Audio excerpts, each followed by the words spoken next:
दोस्तों, हम सब अपने जीवन में कुछ पाना, कुछ बनना चाहते हैं, लेकिन सबको अपना लक्ष्य नहीं मिल पाता है। क्या कारण है और क्या उपाय है? चलिए, आज आपको मैं एक कहानी सुनाता हूँ। महाभारत के समय में द्रोणाचार्य को धनुर्विद्या का सर्वश्रेष्ठ गुरु माना जाता था। धनुर्विद्या ही नहीं, हर तरह के हथियार, अस्त्र शस्त्र चलाने का प्रशिक्षण वह देते थे। कौरव और पांडव उनके शिष्य थे। उनका पुत्र अश्वत्थामा भी उन्हीं के साथ शिक्षा लेता था।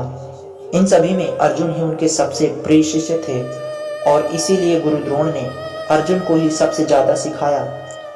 वह जितनी भी दिव्यास्त्र जानते थे और उस समय की जितनी भी सुप्रीम पावर्स थी, वह सब कुछ उन्होंने सिर्फ अर्जुन को बताया। इसकी वजह ये नहीं थी कि वे पक्षपात करते थे। इसकी सीधी वजह यह थी कि अर्जुन के अलावा और किसी में वह सामर्थ्य ही नहीं था। अर्जुन के अलावा और किसी में वे गुण ही नहीं थे कि उनके द्वारा दी गई सारी विद्याओं को ग्रहण कर पाते। मैं यहाँ कर्ण और एकलव्य को नहीं गिन रहा हूँ, क्योंकि यहाँ पर कौरव और पांडवों में से बात हो रही है जो उस समय उस गुरुकुल में अर्जुन के साथ शिक्षा ले रहे थे। आपने महाभारत की ये पॉपुलर स्टोरी कहीं न कहीं से तो सुनी ही होगी। एक दिन की बात है, गुरुकुल के सभी शिष्य कौरव और पांडव कक्षा में थे, जहां द्रोणाचार्य धनुर्विद्या के बारे में बता रहे थे।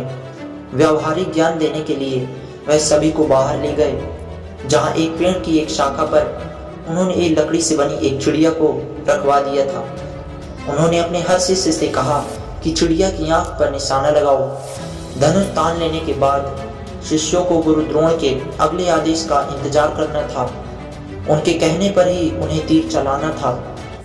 गुरु द्रोण ने उन्हें कुछ मिनटों तक ऐसे ही इंतजार करते रहने दिया। ज्यादातर लोग एक ही स्थान पर कुछ पल से ज्यादा ध्यान केंद्रित नहीं कर पाते। क्या आपने कभी अपने बारे में इस पर गौर किया है? बहुत से लोग ऐसे होते हैं जो किसी भी चीज पर अपना ध्यान केंद्रित नहीं कर पाते। खैर, द्रोणाचार्य ने धनुष ताने अपने सभी शिष्यों से कुछ देर तक इंतजार करते रहने दिया। धनुष को तान कर रखना और किसी चीज पर ध्यान केंद्रित करना शारीरिक तौर पर थकाऊ काम होता है। कुछ मिनटों के बाद द्रोणाचार्य ने एक एक करके सभी शिष्यों से पूछा, तुम्हें क्या दिखाई दे रहा है? सभी शिष्य पेड़, पक्षी, फूल, पत्ते, यहाँ तक कि आसमान तक के बारे में गिनाने लगे। और जब यही सवाल उन्होंने अर्जुन से पूछा, तब अर्जुन ने कहा, मुझे चिड़िया की आंख दिखाई दे रही है और कुछ नहीं। गुरु द्रोण ने कहा, तीर छोड़ो, और अगले ही पल तीर चिड़िया की आंख के पार। ऐसे ही लोग सही मायने में कुछ हासिल करते हैं। जो लोग बाकी के शिष्यों की तरह देखते हैं, वो कुछ हासिल नहीं करते। अर्जुन यह जानता है कि वह कहाँ है और उसे क्या करना चाहिए। आपको भी अर्जुन की तरह होना चाहिए। अपना ध्यान अपने लक्ष्यों पर केंद्रित करो, फिर जो होना होगा हो जाएगा।